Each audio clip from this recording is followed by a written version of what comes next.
What is good, YouTube? What is good, squad? Welcome back to another video. Today, I got you guys with something a little bit different. It's a YouTuber I used to watch back in the day.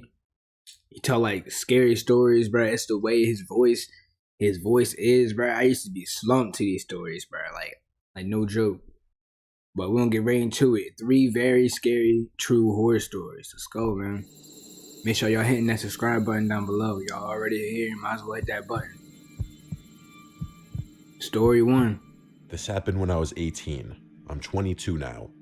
I live in San Antonio, Texas. It was my senior year of high school, but this was when COVID just started blowing up, so everything began to shut down, including my school. Even though everyone was supposed to be staying home and being in quarantine. COVID. Dang, what was I doing during COVID? Dang.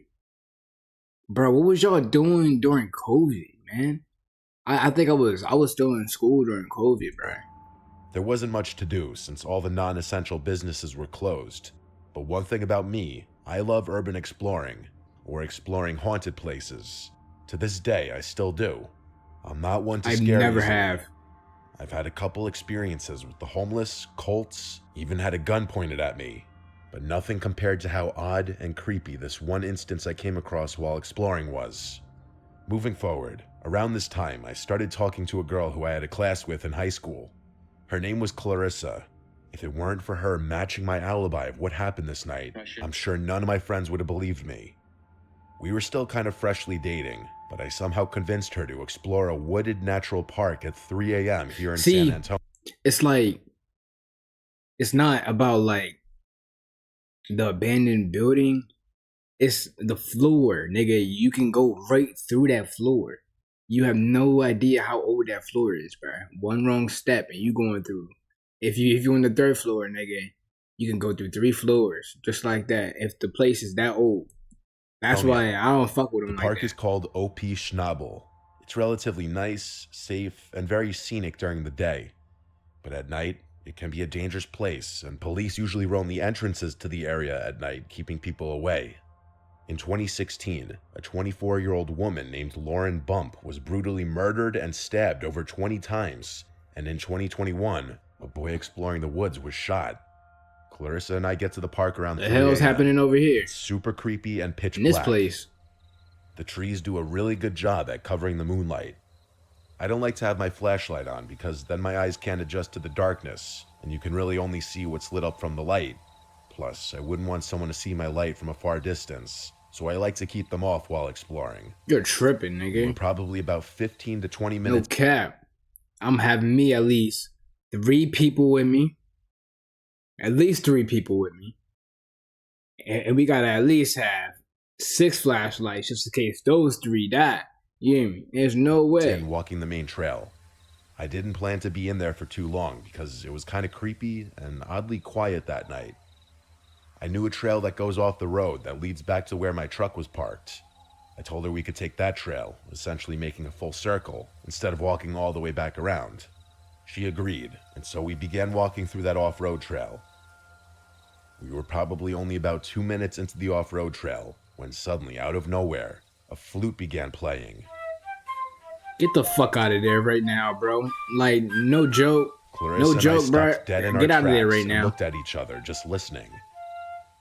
That's some horror movie type shit. It was super in cadence and sounded like it. Do you know the U.S. Solar Company's nasty little that is secret? definitely some horror movie type shit. I want that nigga to get the fuck out of there right now before he get for absolutely no net cost. Before he gets some cartel treatment. Piece of music. However, there was no time for me to process that it may have sounded good. It was creepy as fuck. As I said before, I don't scare easily, but 15 seconds into the flute solo, Clarissa began trembling in fear and on the brink of crying. I was kind of just listening, but when Clarissa started praying to God to save her and forgive her for her sins, that's when I realized the severity of the situation. To be clear, it was super hard to pinpoint where the sound of the flute was coming from. It sounded like it was coming from the direction of the previous main trail, which was parallel to where we were, with about maybe 30 to 50 yards of woods in between. But it was getting louder and closer, to the point where it sounded like the sound was right on top of us. Clarissa couldn't even focus because she was so scared. So why y'all still there? And get us out of this situation. This is gonna sound corny, but I told her, "Don't worry, I'm not gonna let anything happen to you. and told her that we should run down the off-road trail to get away. So we did. We began to sprint. I believe the flute stopped playing, but it was hard to notice because I was more focused on getting the hell out of there. We only got about 30 feet when out of nowhere, we heard the rustling of bushes and the snapping of leaves and twigs. They chasing you, something bro. big dashed across the trail right in front of us. Now, this could have very well been a deer or some sort of bigger wildlife, but it was so strange because I could almost feel the size of whatever was in front of us. I don't know if it was from the wind or what. The only thing is, I never saw a silhouette or a shape of anything in front of us. Another strange thing is, I didn't hear it coming and I didn't hear it run away. I only heard the dash right when it was right in front of us. As soon as we felt and heard whatever dashed across the trail right in front of us, we obviously turned back around and bolted in the other direction until we got back to the original point where we heard the flute. And then, as if whoever was playing it was waiting for us to return, the flute started to play again. Nigga, y'all are right dumb. on top of us. This You time it turned was right almost back to the chiming. same scene. It sounded like it belonged to some sort of Irish jig song or something, but the chiming was still in cadence. However, it was still impossible to pinpoint where the sound was coming from. It was just surrounding us. At this point, my fight or flight instincts kicked in because we were trapped. We had two options. Either go back into the off-road trail where we heard that terrifying dash right in front of us, or go Nah, back to the bruh. main trail where the flute and whatever psychopath was playing it was at. The off-road Hey, I ain't gonna hold you. Take me wherever the exit is. You hear me? Wherever the exit is, that's my next move. Nigga, where's our truck? Nigga, how did we get to this place? Can we get the fuck? You know, like, go home. I want to make some Hot Pockets. You know, I want to live. trail was definitely scarier because it was darker and surrounded by more dense forest, and at least the main trail was a cement path. Thus, I told Clarissa, who was still trembling in fear, let's start running down the main trail back to the truck. We ran Nigga, back. thank you. That was my Adrenaline first was still thought. pumping, so we cut the 20-minute walk into a 7 to 8 minute jog. And somewhere along the run, the flute noise must have stopped. Along the run back, there was a random porta potty, and I was scared to death because what if someone was on the other side or hiding inside of it, because it seemed to be somewhat parallel to where we were at earlier.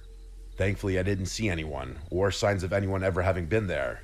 In fact, my truck was the only vehicle in the area near the main entrance to the woods.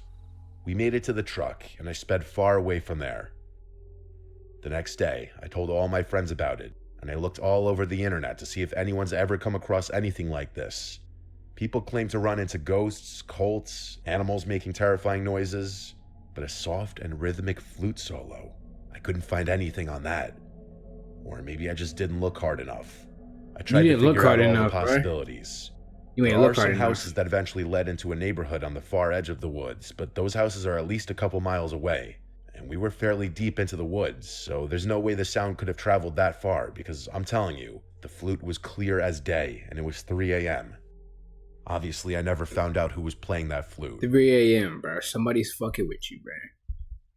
Either somebody's fucking with you or you didn't look hard enough to see if it happened to anybody else. Or what dashed right in front of us. I actually kind of got chills writing the story. The more I think about it, it actually seems more paranormal rather than something scary on a tangible level. It could be that too. I don't know if it was a person, ghost, cult, or what. I'm really hoping someone might have a rational explanation. Either way, I never really went back to those woods at night.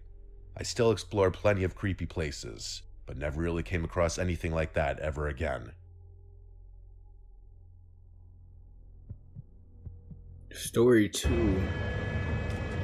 Man, before we get into story 2, man, that's crazy though. Let me know in the comments down below what y'all would have done in story 1, bro. I'm telling you, assume my first time hearing the flute, bro, I would have went right to the car. Cause my first thought, nigga, your girl is with you. I ain't finna run, nigga, cause she's slower than you regardless. So if somebody's chasing you, nigga, run to the car, bro. Run to the car, bro. Just run to the car, man. Start it up. We'll talk about it when we I'm a get home. 20-year-old guy. I work at a medium-sized hospital in Northwest Alabama as a pharmacy technician.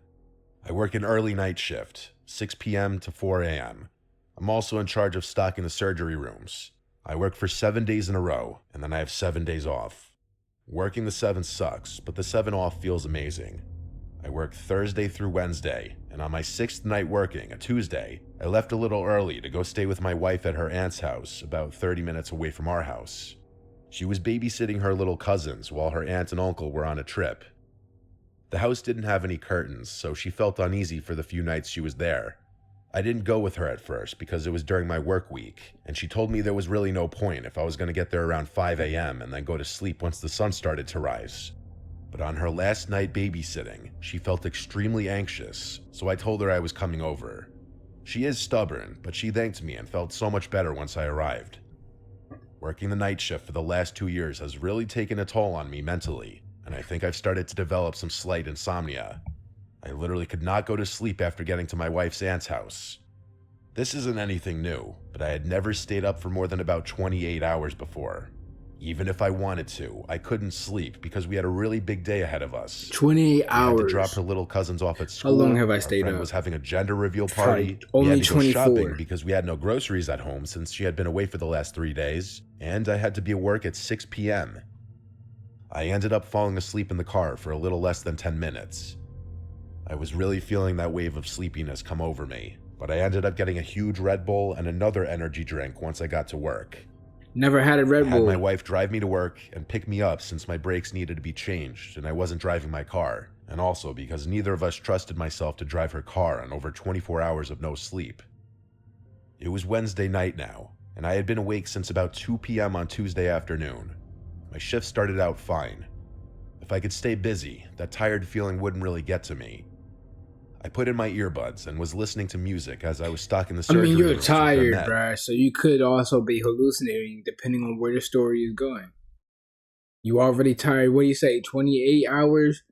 And when does hallucinations start? I think hallucinations start like with 2 days, 3 days. Also, it might be something. It was a weeknight, so there were still some late surgeries finishing up, and housekeeping was cleaning up some operating rooms that had been used.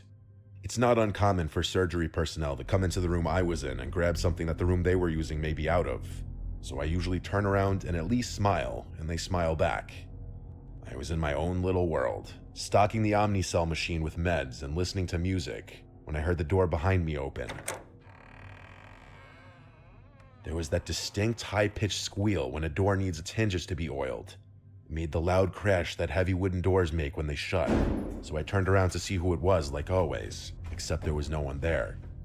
I didn't really get worried about it. Maybe they opened the door and saw I was in there and just decided to go to another room, so I continued on. As I pushed my cart to the next room, the light in this room was off. I opened the door, and I swear, I saw someone hunched over by the Omnicell machine, digging through the I sharps will bin. quit. If you don't know what that is, it's a bin where you dispose of needles and vials after use instead of just putting them in a normal garbage can. Someone had already been caught doing this before in search of morphine and consequently was fired.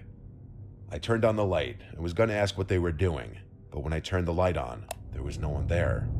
Okay, now I was starting to get a little creeped out. Nah, I didn't know the time frame of when you could start hallucinating. I ain't doing it. I'm calling my fucking manager, my boss, whoever the fuck it is. We talking about this. Let them look at the motherfucking camera. Whatever they gotta do.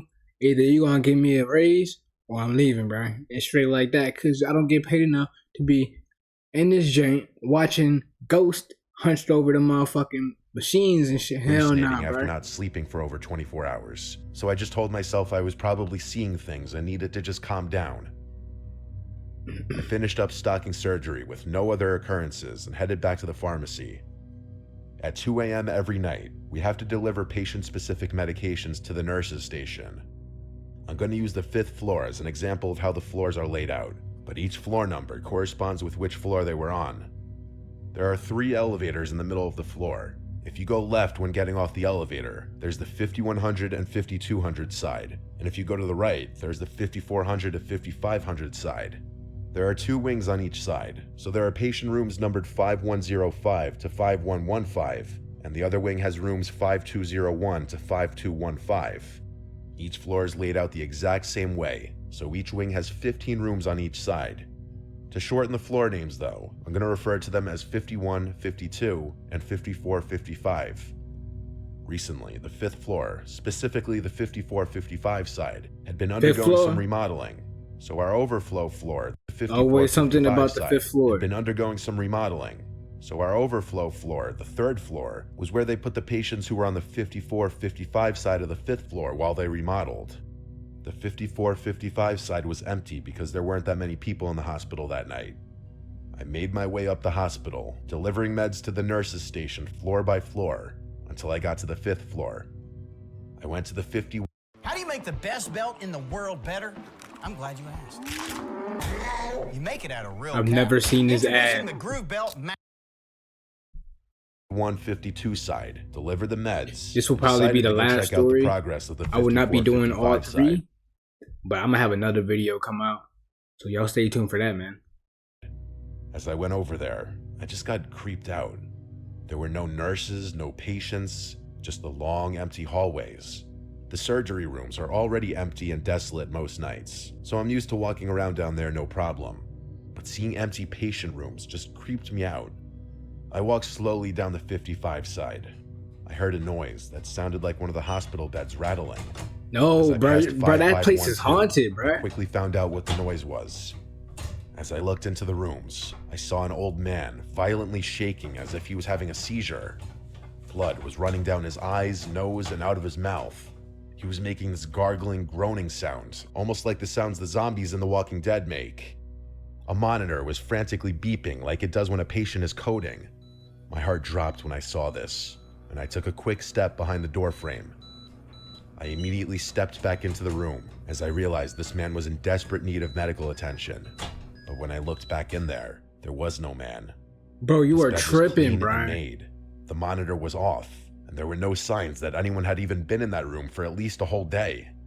I thought at that point I was for sure hallucinating. Yeah, either you're tripping or that place is haunted like a motherfucker. And I made my way back down to the 1st floor where the pharmacy is.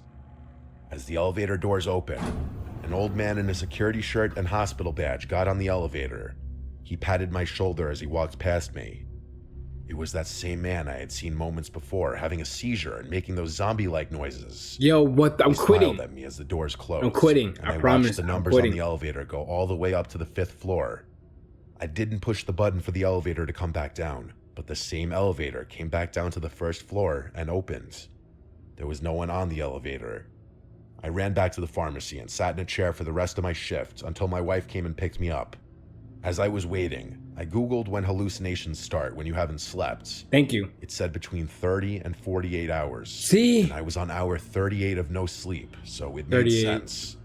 The pharmacy is located directly under the 54-55 side, so when I walk in, I can see the window at the end of the hospital wing on the 24, 34, 44, and 54 side. Sometimes as I wait on the elevator on that side to go back down to the pharmacy, I look out the window.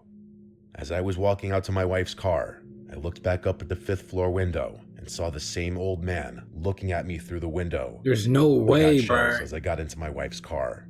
I didn't say anything about what I saw that night.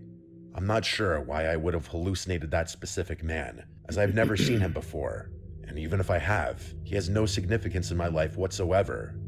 I'm still not sure, though, if that was even a hallucination, or if what I saw that night was real. It certainly felt real. I went to sleep immediately after getting home. I've not seen that man again. No, I'm sorry. sorry. Was just under 2 weeks ago. Now we gotta talk about this. Cause I ain't going to sleep when I get home. Cause that's just on my mind all night. I'm telling her exactly what happened, why I'm quitting, why this happened, and why I did that. I went here, heard that noise, right? Then I went here, saw this nigga having a seizure, right? No, before that, you saw the nigga hunched over. Then you saw the nigga having a seizure with the blood. I would have been gone with the first incident. No cap. I would have called him like, hey, yo, pick me up early. They said we can get off early or whatever. I'll be lying like shit, and then when I get home, I'm gonna tell her, I'm gonna break her the real news, bro. I'm gonna break her the real news. I quit. There's some paranormal shit going up in there. Hell nah. I saw niggas leaning over, hunched over and shit. Nah, bro. Y'all stay safe out there. We out.